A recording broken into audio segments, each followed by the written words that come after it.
సింహాసనముపై ఆసీనుడా దేవదూతలు ఆరాధించు పరిశుద్ధుడా యేసయ్యా నా నిలువెల్ల నిండియున్నావు నా మనసారని సన్నిధిలో సాగిలపడి నమస్కారము చేసెదా సాగిలపడి నమస్కారము చేసెదా నా మనసారని సన్నిధిలో సాగిలపడి నమస్కారము చేసెదా సాగిలపడి నమస్కారము చేసెదా.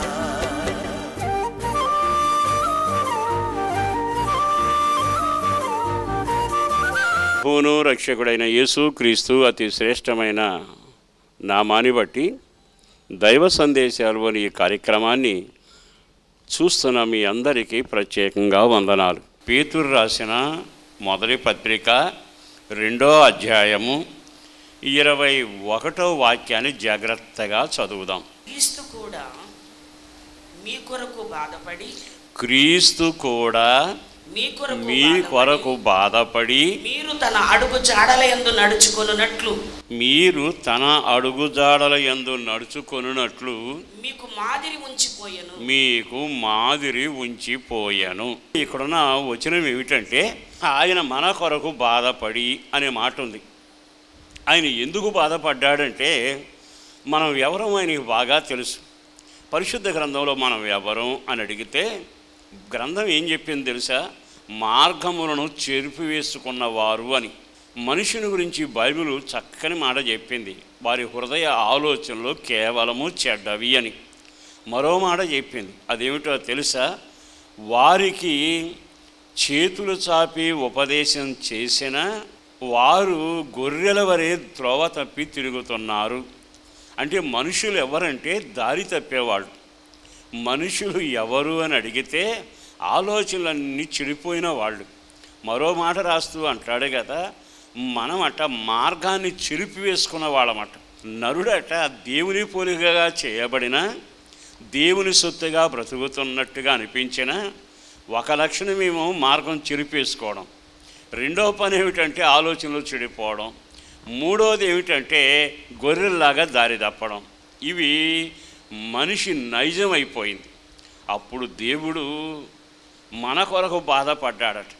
అంటే మరలా మనల్ని దారిలో పెట్టడానికిని నడిపించడానికిని చెరిపివేసుకున్న మన బ్రతుకు, బద్దలైపోయిన మన జీవితం, దేవుణ్ణి ప్రేమించడం కంటే లోకాన్ని ప్రేమించి పతనమయ్యి పాపాన్ని మూటగట్టుకున్నామే, దీని అంతరికి ఆయనే బలియాగం అనే కార్యక్రమం చేసి తాను ఏం చేశాడయ్యా అంటే ఆఖరి బట్టి వరకు శిలువలో కార్చాడు.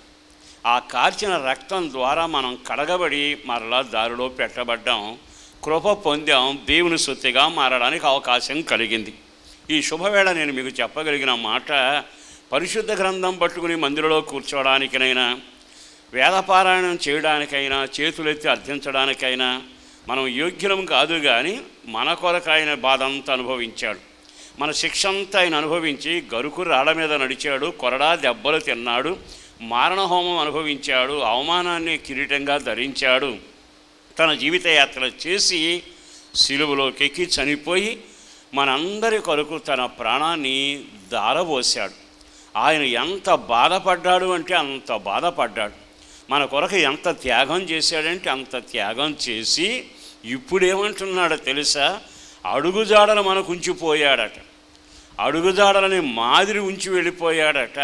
నువ్వు చేయాల్సింది ఏదైనా ఉంటే నా తండ్రి ఉంచిన అడుగుజాడలు ఉన్నాయి, అదే అడుగుజాడల్లో నేను నడవాలి.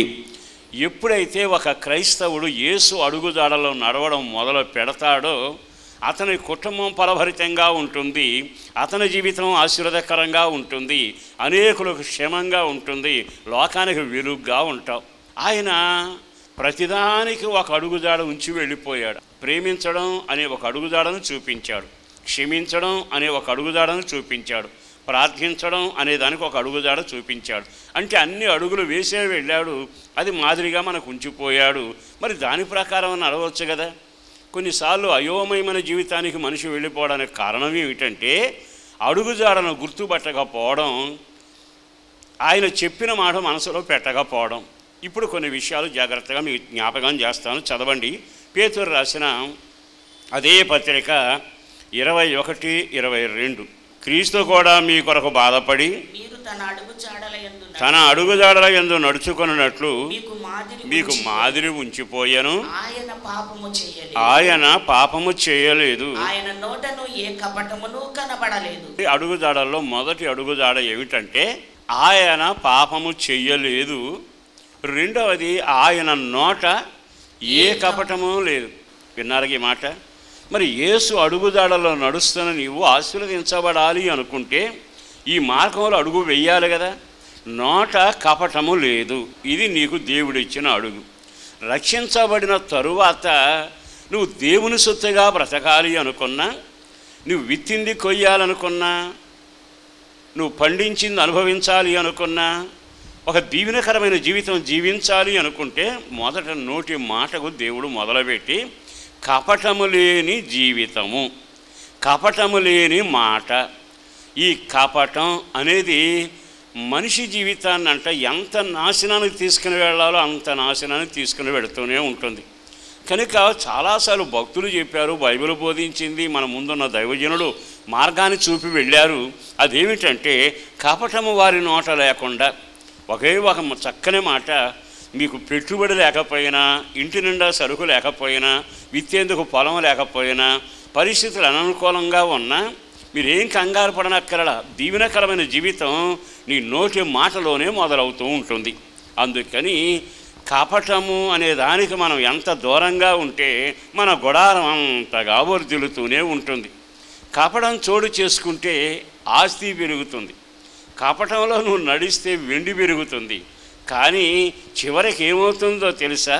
వీటన్నిటిని ఇక్కడ వదిలి వెళ్ళేందుకు ఉరితాడు కూడా కొనుక్కుంటావు. ఆ ఉరితాడు నీ జీవితాన్ని నాశనం చేస్తుంది. ఇస్కరియోతు యోధాను గురించి ఎన్నిసార్లు విన్నాం? ఇస్కరియోతు యోధ కపటంగా నడుస్తూనే వచ్చాడుగా. ఈ గుంపులోనూ కనపడుతున్నాడు, ఆ గుంపులోనూ కనపడుతున్నాడు. ఈ గుంపులో ఉన్నప్పుడల్లా భారమంతా నాదే ఈ పరిచర్యలో అంటూ ఆ సంచిని తన దగ్గరే ఉంచుకొని సేవ అవసరాల కొరకని డబ్బులు ఖర్చు పెడుతూ ఉండేవాడు. ఆ తర్వాత ఇదే గుంపులో నుండి మరో గుంపులోకి వెళ్ళేవాడు. అక్కడికి వెళ్ళి ఏం చేసేవాడో తెలుసా? మాకెంత ఇస్తావు యేసు నమ్మితే అని బేరము చేసి నాణ్యాల కోసం అరులు దాచేవాడు. ఇటు వీళ్ళని వదులుకోవాలా, అది మానుకోవాలా. ఈ రోజున కపటం ఎక్కడో ఉంది అని ఎవరి గురించో చెప్పుకోవడం కంటే నీ వ్యక్తిగత జీవితంలో మొదట ఇస్కరియోతు యోధాను గురించి కొంచెం ఆలోచించుకోనండి. కపటంగా ప్రవర్తించి ఇస్కరియోతు యోధ ఏమి సాధించాడు? మీకు ఎరిగిన సత్యం చెప్పాలి అంటే దైవజనుడు గుడ్డివాడుగా ఉన్నాడట. అయినా అతడు వయసు మళ్ళీ దేవుని సందులో ప్రార్థనలో దేవుని చూస్తా మాట్లాడుతూ ఉండేవాడు.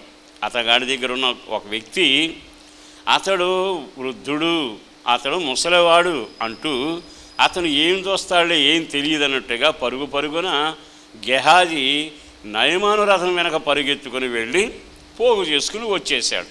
వచ్చిన తర్వాత మరలా దైవజనుడు అడిగాడు, ఎక్కడికి వెళ్ళొచ్చావు అని. దేవుడు ఎప్పుడు నీకు ఒక అవకాశం కలిగిస్తానే ఉంటాడు. ఏమిటి అవకాశం? వెళ్ళొచ్చిన తర్వాత అయినా నిజం చెప్పితే నీ జీవితం క్షమించబడుతుంది.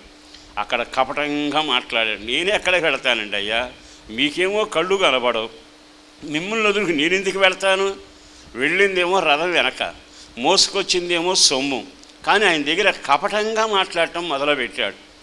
ఆత్మదేవుడు ఎంత తేటగా మాట్లాడాడు రాజుల గ్రంథంలో. చిత్రం ఏడో తెలుసా? రథం వెనక వెళ్ళేటప్పుడు నేను ఎక్కడున్నాను కానీ నా ఆత్మ నీతో రాలా, నేను వృద్ధాప్యం నుండి ఇక్కడే ఉన్నాను కానీ నా ఆత్మ నీతో బయలుదేరి వచ్చింది అంటే ఒక దైవజనుని ఆత్మ ఎలా ప్రయాణం చేసింది? ఒక్కసారి దేవుని ఆత్మ నీతో సంచరిస్తుందని గమనిస్తున్నావా? అందుకే దైవజనుడు అంటాడు కదా, నేను పాతాళంలోకి పోయినా అక్కడ ఉన్నావు, సముద్ర గర్భంలో ఉన్నా అక్కడ ఉన్నావు, ఆకాశానికి ఎక్కిపోయినా నీవు అక్కడ ఉన్నావు, నీవు లేని చోటేది? ఈ శుభవేళ ఈ మాటలు వింటున్న తర్వాత నీ కుటుంబం ఒక దీవెనకరంగాను ఆశీర్వాదకరంగాను ప్రభువులే మారడానికి, ప్రభు దగ్గర నిత్యత్వం నిలవడానికి, ప్రభు యొక్క రాజ్యంలో ఏలేవాడిగా ఉండడానికి, సదాకాలమైన ముఖదర్శనం చేసుకునే వ్యక్తిలాగా నీవు ఉండి తీరాలి అనుకుంటే ఈ కపటము నుండి మీరు దూరము చేయబడుదురుగాక. ఈ రోజున వెండి బంగారాల కంటే ఆస్తి అవసరమైంది నిజాయితీ, ఓ యథార్థమైన జీవితం. మరి ఈ రోజైనా ఆ మాదిరి ఉంచిపోయాక అడుగుజాడలో నువ్వు అడుగులు వేయాలిగా, అడుగులు వేసినాక ఆయనకు లెక్క చెప్పాలిగా. సహోదరుడా నువ్వెందుకు ఆగిపోయావు అంటే ఏం సమాధానం చెబుతా? నేను దారి ఉంచాను కదా, అడుగుజాడలో ఉంచాను కదా, అందులో నడుస్తావు కదా, అందులో నడిస్తే నా దగ్గరకే వస్తావుగా, మధ్యలో ఎందుకు ఆగిపోయావు? ఆత్మలో ఎందుకు చల్లబడిపోయావు? ఆత్మలో ఎందుకు వెనకబడిపోయావు? దానికి ప్రబలమైన కారణం ఆయన అడుగుజాడలు ఎక్కడో తప్పావు కనుక అక్కడి విషయంలో జాగ్రత్తగా ఉంటూ మన వ్యక్తిగత జీవిత అనుభవాల్లో అడుగులు వేయాలి. మరో వాక్యాన్ని కూడా మీకు జ్ఞాపకం చేయాలని నేను కోరుకుంటున్నాను. మార్కు సువార్త 10వ అధ్యాయం 45వ వాక్యాన్ని చూద్దాం. మనుష్య కుమారుడు పరిచారము చేయించుకొనుటకు రాలేదు కానీ పరిచర్య చేయుటకు అనేకులకు ప్రతిగా విమోచన క్రయధనముగా ఉండునట్లు తన ప్రాణం ఇచ్చుటకును వచ్చాను. అక్కడ రాయబడింది పరిచర్య చేయించుకొనుటకు నేను రాలేదు, నేను పరిచర్య చేయడానికి వచ్చాను అని. మనందరికి ఒక నైజం ఉంటుంది, ఏమిటది? కర్ర పెత్తనం మనందరికి ఇష్టం. బాగా ఆలకించండి. ఈ రోజున చేయించుకొనుట చేయుట ఈ రెండింటికి తేడా నీకు తెలియాలి. నీవు నీ స్థానంలో ఉన్నప్పుడు ఆయన దానికి వివరణ చెప్పాడు. ఏమన్నాడు తెలుసా? చేయటానికి వచ్చాను అన్నాడు. చేయటానికి వచ్చి ఏం చేశాడట? ఈ ప్రజల క్షేమం కొరకు, వీరందరి కొరకు ప్రాణం పెట్టడానికి వచ్చాను అన్నాడు. ఇప్పుడు మనం చేసే పరిచర్య ప్రాణం తీసే పరిచర్య, ప్రాణం ఇచ్చే పరిచర్య. ఒక క్షణం ఆగి ఆలకిస్తే ఆయన మాదిరి నీకు అర్థం కావడం లేదా? ఆయన మాదిరిలో నీవు నడవాలని దేవుని ఆత్మ నేను హెచ్చరిక చేయడం లేదా? అక్కడ రాయబడిన మాట ఏమిటంటే, నేను ప్రాణమిచ్చుటకు వచ్చాను, ఆఖరి పెట్టి వరకు రక్తం కార్చడానికి వచ్చాను, పరిచర్య చేయుటకు, చేయించుకొనుటకు కాదు. ఇందులో మీకు అర్థం అవ్వాల్సింది, నాకు తెలియాల్సింది ఏమిటంటే, తాను ఎంతగా తాను తగ్గించుకున్నాడు. మన పేరేమో మట్టి బొమ్మ, మన బతికేమో నీటి బుడగ, మన చరిత్రేమో సాగిపోయే నీడ. మన బతికేలా ఉంటే ఆయన ఎవరో తెలుసా? ఫిలిప్పీ పత్రిక 2వ అధ్యాయంలో చాలా తేటగా ఆయన గురించి వివరంగా రాయబడింది. చదవండి ఆ వాక్యాన్ని. 5వ వాక్యాన్ని గమనించండి. క్రీస్తు యేసు కలిగిన ఈ మనసును మీరు కలిగి ఉండడి, ఆయన దేవుని స్వరూపము కలిగిన వాడై ఉండి దేవునితో సమానముగా ఉండుట విడిచిపెట్టకూడని భాగ్యమని ఎంచుకొనలేదు గాని దేవ స్వభావం కలిగిన వాడు దేవుడు ఆయనట మహిమాన్వితుడైట దేవునితో సమానంగా ఉంటూ పునాదులు వేయబడక, భూమికి పునాదులు వేయబడక మునిపే నిత్యత్వంలో ఉన్నవాడు. ఆయన పరిచర్య చేయుటకు వచ్చాను. ఎలా వచ్చాడట? అంత మహిమను వదులుకున్నాడట, ఆ ఘనతను వదులుకున్నాడట, ఐశ్వర్యాన్ని వదులుకున్నాడట. తన్ను తాను తగ్గించుకుని ఎంతవరకు వచ్చాడంటే, మనిషిని పోలికగా పుట్టి, మనిషిని పోలికగా పుట్టడానికి మహిమాన్వితుడైన దేవుడు ఎంత తగ్గించుకుని దాసుని స్వరూపం ధరించి. ఈ రోజున అడుగుజాడలు అనగానే మనం ప్రభువుని నమ్మామండి, తెల్లబట్టలు కట్టుకున్నాం, బైబిల్ పట్టుకున్నాం అని కాదుగా. ఆయన అడుగుజాడలో నువ్వు నేర్చుకోవాల్సిన అడుగు ఏమిటంటే, ఆయన దాసుడు అయ్యాడు, నేను కూడా దాసుని వలె పని చేయాలి. దాసుడు అంటే తన్ను తాను తగ్గించుకున్నవాడు. అంటే నువ్వు ఎవరివై ఉండాలి? యజమానుడిగా ఉండడం కంటే కూడా నువ్వు దాసుడివై ఉండాలట. ఆయన చూసినప్పుడల్లా నేను అడుగుజాడలు ఉంచాను అన్నాడు. ఏమిటని చూస్తే ఆయన మహిమాన్వితుడట, మనిషి రూపంలోకి వచ్చాడట. ఆయన యజమానుడట, దాసుడయ్యాడట. ఆయనట గొప్పవాడిగా ఉన్నాడట, తాను తగ్గించుకున్నాడట. ఈ మాటలు విన్నాక మన వ్యక్తిగత జీవితంలో యేసు అడుగుజాడల్లో మనం నడవగలుగుతున్నామా? యేసు అడుగుజాడను మనం గుర్తుపట్టగలుగుతున్నామా? ఆయన దాసుని స్వరూపం ధరించాడట, చేయించుకొనుట కాదు కానీ చేయడానికే వచ్చాను. ఈ మాటలు విన్నాక మన వ్యక్తిగత జీవితంలో ఒక ఆశీర్వాదకరమైన అనుభవానికి నీవు రావాలి అనుకుంటే దాసుడులాగా నిన్ను నీవు తగ్గించుకొనుట. మీకు ఇంకో మాట అర్థమయ్యే మాట చెబుతాను వినండి. ఒక రోజున అబ్రహాము తన దేవుడితో మాట మాట్లాడాడు. ఏమని? అయ్యా, నాకు సంతానం లేదే కదా, ఈ ఆస్తి అంతటికి ఆ పెద్ద దాసుడేగా వారసుడవుతాడు. అంటే దాసుడుగా ఉన్న ఒక వ్యక్తి ఇజ్రాయేల్ దేశ ఆచార ప్రకారం యజమాని ఇంట్లో గొప్పవాడుగా మారతాడట. మరి ఈ రోజున మనం దేవుని ఇంట్లో ఉన్నాం కదా, దేవుని సంఘ సహవాసంలో ఉన్నాం కదా, మనం ఎంతవరకు దాసుని స్వరూపం ధరించాం? దాసుని స్వరూపం ధరించుట అంటే ఉసూరుమంట ఊరేగుట అని రాయల. దాసుడు ఎప్పుడు శ్రద్ధ కలిగి ఉంటాడట. 2 మాటలు చెప్పనా? దాసుడు ఎప్పుడు ఏం చేస్తాడో తెలుసా? యజమాని ఎప్పుడు పిలుస్తాడో, యజమానులు ఎప్పుడు పిలుస్తాడో అని కనిపెట్టుకుని దృష్టి అట ఆయన మీద ఆమె మీదే ఉంచుతాడు.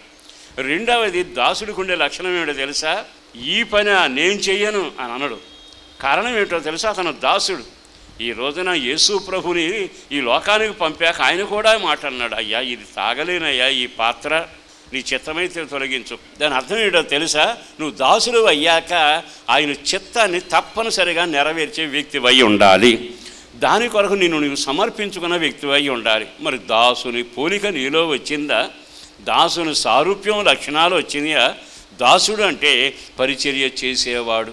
మరి ఈ రోజున మన జీవితంలో అనేక రకాల పరిచర్యలు ప్రభు మనకు అప్పగిస్తూ వచ్చాడు. ఆ పరిచర్యలో మనం ఏనాడైనా దేవునికి ఇష్టకరంగా మనల్ని మనం తగ్గించుకుని అడుగులు వేయగలుగుతున్నామా? ఈ రోజున మన ఆత్మీయ జీవితంలో అనేకులకు ఆశీర్వాదకరంగా ఉండాలి అనుకుంటే నీవు నలపబడిన వాడవై ఉందువుగాక, నలగగొట్టబడి పెత్తని పిండిలాగా మారిన వ్యక్తివై ఉందువుగాక. దాసుడు అనగానే ఒకటి ఆయనను చూచేవాడు, రెండవది ఆయన చెప్పినట్లు చేసేవాడు. మరి ఈ రోజున ఆయన అంటున్నాడు, నేను దాసుడిగా వచ్చాను, పరిచర్య చేయడానికి వచ్చాను, చేయించుకొనడానికి రాలా. మరి ఈ మాటలు విన్నాకైనా ప్రతిదానికి యజమానుడు ఏం చెబుతాడని కనిపెట్టినట్టుగా ఉదయాన్నే లేవగానే యజమాని దగ్గర కనిపెడుతున్నావా? యజమాని దగ్గర నువ్వు మోకరించి, ప్రభువా ఈ రోజు నన్ను ఏం చేయమంటావు, ఈరోజు నా పట్ల నీ చిత్తం ఏమిటి అంటూ ఆయన దగ్గర కనిపెడితే ఆయన అంటాడు, ఫలానా పని ఈ పని చేయాలి. అందుకే ఆయన వచ్చి అంటాడు, ఊరక నిలబడ్డారా, వెళ్ళి నా ద్రాక్ష తోటలో పని చేయండి. ఈరోజు ఈ మాటలు విన్నాకైనా సహోదరులారా, మన జీవిత అనుభవాల్లో చాలాసార్లు యేసు అడుగుజాడలో లేకపోవడం వల్ల మన కుటుంబాలకు నెమ్మది ఉంటలా, క్షేమం ఉంటలా, సంతోషం ఉండడం. కనుక ఈ మాటలు విన్నాకైనా దేవుని సందులో ఉదయకాలం దాసుని వలె నువ్వు తెల్లవారుజామున లేచి మోకరిల్లినప్పుడు ఆయన దగ్గర ఆయనను చూస్తూ, ప్రభువా నన్ను ఏం చేయమంటావు, ఈ రోజున నా పనేమిటి అన్నట్లుగా ఆయన దగ్గర నువ్వు కనిపెడితే యజమానుడు దాసుని కంట పని అప్పగిస్తాడట. రెండవది ఏమిటో తెలుసా? ఆయన ఏం చెప్పినా నీకు ఒక మనసు ఉండాలి. ఏమని ప్రార్థన చేయాలి? ప్రభువా ఇక మీదట నీవు సెలవిచ్చే మాటలు ఇష్టపూర్వకంగా నేను చేసేటట్టుగా. ఈ మాట కూడా మీకు అర్థం అవ్వాలి. చాలాసార్లు దేవుడు ఇష్టం చేస్తాం కానీ సంతోషంగా చెయ్యం. చాలాసార్లు మనం కూడా దేవుని చిత్తం చేస్తానే ఉంటాం, కానీ బలవంతంగా చేస్తాం, ఇష్టం లేకుండా చేస్తాం. నా దేవుని పేరట చెప్పగలిగింది, దైవ కార్యాలన్నీ ఇష్టపూర్వకంగా చేయుదుమగాక. ఈరోజైనా ఈ మాటలు విన్నాకైనా దేవుని దీవెన ఎందుకు కాలరాస్తారు? ఫిలిప్పీ పత్రిక 2వ అధ్యాయంలో 9వ వాక్యం చదవండి. అందుచేత పరలోకమందున్న వారిలో గాని, భూమి మీద ఉన్న వారిలో గాని, భూమి క్రింద ఉన్న వారిలో గాని ప్రతివాని మోకాలును యేసు నామమున వంగునట్లును, ప్రతివాని నాలుకయు తండ్రి అయిన దేవుని మహిమార్థమై యేసు క్రీస్తు ప్రభువని ఒప్పుకొనున్నట్లును దేవుడు ఆయనను అత్యధికముగా హెచ్చించాను. విన్నారుగా? అందరూ ఆయన నామాన్ని వంగాల్సి వచ్చిందట. ఎందుకని? ఈయన దాసుని స్వరూపం ధరించి మనుషుని పోలికగా పుట్టి విధేయత నేర్చుకునే శ్రమలో నలిగిపోయి దీనుడిగా బ్రతకడానికి అలవాడబడ్డాడు. దాసుడిగా బ్రతకడానికి తీర్మానం చేసుకున్నాడు. ఒకటే చిట్కా, నీ జీవితంలో ఎంత విధేయత ఉండదో అంతగా ప్రకాశించే తారలాగా ఆకాశంలో దేవుడు నిన్ను పెట్టబోతావన్నాడు. అందరికంటే నిన్ను ఒక ఉన్నత స్థాయిలో నా ప్రభు పెట్టునగాక. నేను కోరుకునేది ఒక్కటే, నీ జీవితంలో ఆయన అడుగుదాడలు నీవు నడవడం మొదలుపెట్టు, ఆకాశ నక్షత్రాల్లాగా నీ జీవితం మలచబడునుగాక. మరో మాట కూడా మీతో చెబుతాను. అపొస్తలుల కార్యం 10వ అధ్యాయంలో చక్కని మాట చెప్పాడు. అపొస్తలుల కార్యం 10వ అధ్యాయంలో 38వ వాక్యం, అదేదనగా దేవుడు నజరేయుడైన యేసును పరిశుద్ధాత్మతోను శక్తితోనూ అభిషేకించనన్నది. సరే, ఇంతకీ ఆత్మచేత నింపాడు. ఏం జరిగిందట అపొస్తలుల కార్యంలో చదవండి. దేవుడు ఆయనకు తోడై ఉండెను కనుక ఆయన మేలు చేయించు అపవాది చేత పీడించబడిన వారందరినీ స్వస్థపరచుచు సంచరించుచు. ఇప్పుడు మరొక అడుగుజాడ మీతో చెప్పాలి. మరో అడుగుజాడ ఏముందో కనపడుతుంది ఇక్కడ. అదేమిటో తెలుసా? ఆయన ఆత్మచేత నింపబడినాకట మేలు చేయొచ్చు, ప్రజలకు మేలు చేయొచ్చు. అందరూ ఆమేనండి. ప్రజలందరూ నాకు మేలు చేయొచ్చు అన్నారా? ప్రజలకు నేను మేలు చేయొచ్చు అన్నారా? మనమే ప్రజలకు మేలు చేయుదుమగాక. మన తత్వం ఏంటి తెలుసా? నువ్వే నాకు మేలు చేయి, కనబడ్డ వాళ్ళందరూ నాకు మేలు చేయాలి. చిత్తం అది కాదు, దేవుని ఇష్టం అది కాదు. ప్రభువు నిన్ను నిర్ణయించాడు. అలా అనుకుంటే యూదులకు చేసి సరిపెట్టుకునేవాడు. ఇండియా దాకా సువార్త వచ్చేది కాదు. ప్రపంచమంతా ఈ రోజున దేవుని మాట ప్రభావితం ఎలా చేస్తే ప్రపంచం ఈ విధంగా దేవుని వెలుగును చూడగలిగింది. చాలాసార్లు మనం ఏం చేస్తామంటే మేలు చేయడానికి ఆలోచన పడుతుంటాం, ఆలోచిస్తూ ఉంటాం. కానీ నేను ఒక ఉదాహరణ లాంటి మాట చెబుతాను, ఈరోజు జాగ్రత్తగా వినాలి. సమూయేలు మొదటి గ్రంథం 30వ అధ్యాయం మొదటి వాక్యాన్ని చదువుదాం. దావీదును అతని జనుడును 3వ దినమందు సిగ్లాకు వచ్చిరి. అంతలో అమాలేకులు దండెత్తి దక్షిణ దేశం మీదను సిగ్లకు మీదను పడి కొట్టి దానిని తగలబెట్టి గనులనేమి అల్పులనేమి అందులోనున్న ఆడవారందరినీ చెరపట్టుకుని చంపక వాడిని తీసుకుని వెళ్ళి. దావీదట బయటికి వెళ్ళి వచ్చాడట. ఇప్పుడు ఎక్కడున్నాడంటే అరణ్యంలో ఉన్నాడు. అతని దగ్గరకు బంధువులు వచ్చారు, భార్య పిల్లలు వచ్చారు. రాజ్యం పోయింది, పరిస్థితులు మారిపోయారు. ఎలాంటి పరిస్థితిలో ఉన్నాడయ్యా అంటే అక్కడ రాసిన మాట, అమాలేకులు దండెత్తి వచ్చి కొట్టి దానిని తగలబెట్టి. ఇక చాలండి. ఇప్పుడు శత్రువులు వచ్చారు, తగలబెట్టారు. శత్రువులు వచ్చారు, భార్య పిల్లలను దోచుకున్నారు. శత్రువులు వచ్చారు, ఆస్తిని మూటగట్టుకున్నారు. శత్రువులు వచ్చి అక్కడ ఏమీ లేకుండా మొత్తాన్ని తీసుకెళ్ళిపోయారు. దావీదు వచ్చేటప్పటికి దావీదుతో జనం కొంతమంది ఉన్నారు. వాళ్ళు వచ్చేటప్పటికి భార్యలు కనపట్ల, పిల్లలు కనపట్ల, ఇళ్ళేమో తగలబడిపోయాయి, డేరాలు కాలిపోయాయి. ఏమిటి పరిస్థితి? ఎంత గుండె అవిసిపోయిందంటే అంత కంగారైపోయి ఉంటాడు. నిజంగా ఆ పరిస్థితి మామూలుగా లేదుగా. కానీ ఇతడు ఇక ఏడవలేక ఏడుస్తున్నాడట. ఏడ్చే ఓపిక కూడా లేకుండా అయిపోయిందట. ఒక పక్కన తగలబడిన అనుభవాలు, ఒక పక్కన అయిన వాళ్ళు దూరం అయిపోవడం, ఒక పక్కన సమస్యలు ఎక్కువైపోవడం, వాళ్ళు చూస్తే అందరినీ బందీగా తీసుకుని వెళ్ళిపోవడం. ఇవన్నీ చూశాక తనతో ఉన్నవాళ్ళు, మేము ఊళ్ళో ఉన్నా బాగుండేది, నీ దగ్గరకు వచ్చాము అరణ్యం దగ్గరకి, నువ్వేదో ఘనుడు అని నువ్వేదో ఘనకార్యం చేస్తావంటే ఇక్కడికి వచ్చినందుకు మా భార్య పిల్లలు దూరం అయ్యారు, మేమేసిన గుడారం తగలబడిపోయిందని వాళ్ళంతా లేచి దావీదును రాళ్లతో కొడదామన్నంత వరకు వచ్చేశారు. ఆ భయానకమైన పరిస్థితుల్లో ఏం జరిగిందో తెలుసా? ఏమీ చేయలేక ఏడ్చాడు. ఎంత ఏడుపు ఏడ్చాడంటే అంత ఏడుపు ఏడ్చాడండి. ఏడ్చి ఏడ్చి చివరికి అతను ఒక విచిత్రమైన పని చేశాడు. ఏమని తెలుసా? దేవుని బట్టి తానే ధైర్యం తెచ్చుకున్నాడట, తనకు తానే ప్రోత్సహించుకున్నాడట, తనకు తానే బలపరుచుకున్నాడట. బలపరుచుకుని ప్రార్థన చేసి, అయ్యా నేను వెళతానయ్యా, వాడిని మరలా తెచ్చుకుంటానయ్యా అంటే దేవుడు వెళ్ళమన్నాడు. తీరా వెళ్ళి వాళ్ళు వెనక పడిపోతూ ఉన్నాడండి. వాళ్ళు దోచుకుని వెళ్ళిపోయారు. ఆ మార్గం తెలియక అరణ్యంలో అటు ఇటు తిరుగుకుంటూ వెళ్తా ఉన్నాడు. ఈలోపు ఒక అతను కనపడ్డాడు. చదవండి, ఇప్పుడు ఆ వాక్యాన్ని మీకు జ్ఞాపకం చేస్తాను. 11వ వాక్యం. పొలములో ఒక ఐగుప్తీయుడు కనబడెను. వారు దావీదునొద్దకు వారిని తోడుకొని వచ్చి, వాడు 3 రాత్రింబగళ్ళు అన్నపానములు ఏమీ పుచ్చుకొనలేదని తెలుసుకొని వానికి భోజనము పెట్టి అక్కడ ఆగుదామండి. ప్రయాణం వెళుతున్నాడట. దారిలో ఒక అతను పడి ఉన్నాడట. అతను చూడగానే, ఎవరవయ్యా? నేనండి ఐగుప్తీయుడిని, నేను అమాలేకుడికి బానిసగా బతుకుతున్నాను అంటూ వివరాలు చెప్పాడు. 3 రోజుల నుంచి అన్నం లేదట అతనికి. వెంటనే దావీదుతో ఉన్నవాళ్ళు అతనికి భోజనం పెట్టారు. విన్నారు ఈ మాట? మనకు అన్నీ ఉంటే పెడతాం, కానీ దావీదు ఎవరో తెలుసా? యేసు ప్రభువు ప్రతీకగా కనబడుతున్నాడు. యేసు ఎంత చక్కని కార్యక్రమం చేశాడు. యేసు మేలు చేయొచ్చు. అందరూ ఆమేన్ చెప్పండి. ఎవరికి? అందరికీ, సకల జనాలకి మేలు చేశాడట. మరి అదే అడుగుజాడలో మనం వెళుతున్నాం కదా. ఈ వాక్యం మీకు ఎందుకు జ్ఞాపకం చేస్తున్నానంటే, పరిస్థితులు అనుకూలంగా ఉంటే మేలు మనమే చేస్తాం, కానీ తగలబడ్డప్పుడు చేస్తామా? ఇంట్లో ప్రాణాలు పోతే చేస్తామా? ఇంట్లో ఉన్నదంతా అరించిపోతే చేస్తామా? మన ఆకలి తీరకుండా ఉంటే మనం చేస్తామా? మనమే నానా ఇబ్బందులు పడుతుంటే మనం చేస్తామా? అయితే లోకోక్తి, లోక కార్యక్రమం ఏమిటో తెలుసా? అలా చేయటం చేయకపోవడం అనేది లోకానికి సంబంధించింది. మన ఆకలితో ఉన్న ఒకరిని ఆకలి తీర్చగలగాలి, మనం వేదన అనుభవిస్తున్న ఒకరిని ఆదరించగలగాలి. మనం గుండె మీద చేయి పెట్టుకుని వాక్యం దగ్గర నిలబడితే, నా పరిస్థితులు అనుకూలంగా ఉన్నప్పుడు చేస్తున్నానా, అననుకూలంగా ఉన్నా చేస్తున్నానా? మన పరిస్థితులు శృతిమించి పోయినా ఇతరులకు మనం మేలు చేయుచూనే ఉందుమగాక. నీ ఆత్మీయ జీవితంలో యేసు ఉంచిన అడుగులో మీరు నడుచుదురుగాక. మీరు ఏ ఇబ్బందుల్లో, ఇరుకుల్లో, సమస్యలలో ఉన్నా వారి ప్రాణం మీ వల్ల తెప్పరిల్లునగాక.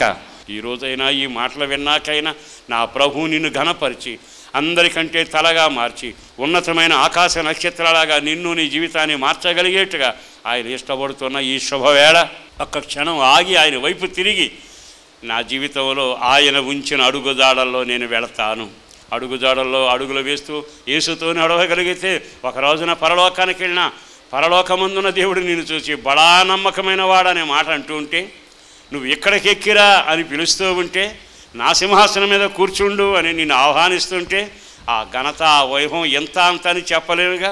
ఈ రోజైనా ఈ మాటలు విన్నాకైనా, అయ్యా నీ అడుగుజాడల ప్రకారం నేను నడుస్తానయ్యా అని ఒక తీర్మానం రాగలవా? నీ జీవితాన్ని ప్రభు చేతిలో పెట్టగలవా? దయచేసి అందరూ లేచి నిలబడండి. ఒక చిన్న ప్రార్థన చేసుకుందాం.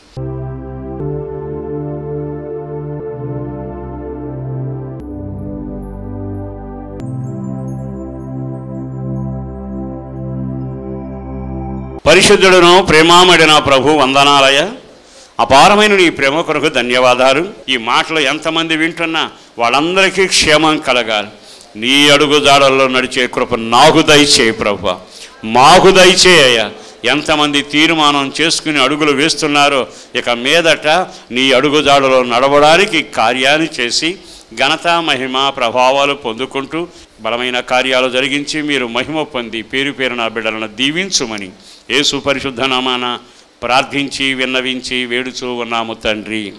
ఆమేన్. సంపూర్ణ రాత్రి ఉపవాస ప్రార్థన ప్రతి నెల 15వ తేదీ రాత్రి 9 గంటల నుండి హోసన్నా మందిర్ హనుమాన్ జంక్షన్ నందు జరుగును. ఆదివారం మా ఆరాధనా సమయం ఉదయం 10 గంటల నుండి మధ్యాహ్నం 1 గంట వరకు హనుమాన్ జంక్షన్ హోసన్నా మందిరం నందు జరుగును. పరిశుద్ధాత్మ స్వస్థత కూడిక ప్రతి శనివారం రాత్రి 7 గంటల నుండి 9 గంటల వరకు హోసన్నా మందిరం హనుమాన్ జంక్షన్ నందు జరుగును. మీ ప్రార్థనా వసతుల కొరకు మమ్ములను సంప్రదించవలసిన మా చిరునామా పాస్టర్ దేవదాస్ గారు, hosanna Mandir, Nuzvid road, Hanuman junction, Krishna జిల్లా, ఆంధ్రప్రదేశ్. మా ఫోన్ నెంబర్లు 08656242751 మరి ఒక నెంబర్ 9440772772.